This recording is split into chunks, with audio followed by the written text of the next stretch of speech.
의정부지방법원에서 한 자릿수 변제율이 나오는 거는 극히 예외적인, 거의 뭐 불가능에 가깝다라고들 보는데, 어쨌든 최종적으로는 8%의 변제율로 사건이 마무리되었던 사건입니다.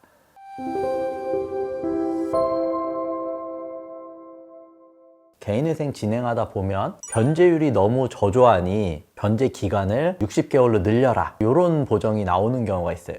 그걸 방어해낸 케이스, 두 번째 케이스를 말씀드려 보려고 하는데, 이분은 의정부지방법원 케이스였습니다. 그래서 월 변제금이 20만 원씩 36개월로 저희가 접수를 했고, 총 채무액이 한 1억 2천 정도 되시는 분이어서 변제율이 한 자릿수, 한 6% 정도로 이제 접수를 했어요.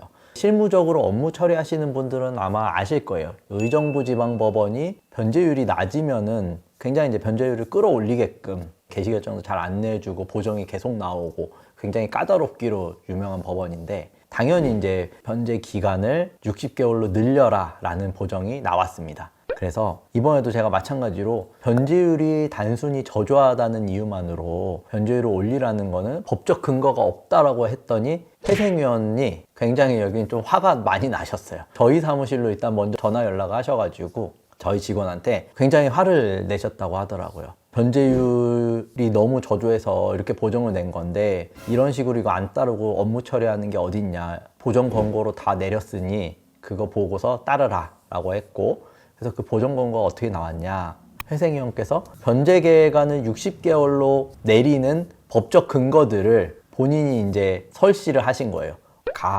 법 612조 5항 단서 특별한 사정이 있는 경우, 그 다음에 614조 1항 이의제기, 610조 3항 변제계획안 수정명령, 2015막 9호 결정문의 이유 부분, 요거를 참고를 하면 60개월로 내가 변제 기간을 올리라고 한 것도 합당한 이유가 있는 거다, 이렇게 저희한테 반박을 하신 거죠. 그래서 이제 제가 이거를 보고 다시 하나하나 조목조목 반박을 했습니다. 법률적인 내용이어서 좀 어려울 수는 있는데 취지 자체를 말씀드려 보면, 첫 번째 611조 5항 단서는 변제 기간을 늘릴 수 있는 막연한 근거가 아니라 청산가치 보장의 원칙이라든지 인가 요건을 충족하지 못했을 때 예외적으로 늘릴 수 있는 사유를 규정하고 있는 거기 때문에 단지 변제율이 낮다는 이유만으로 이 조항 적용이 되는 건 아니다.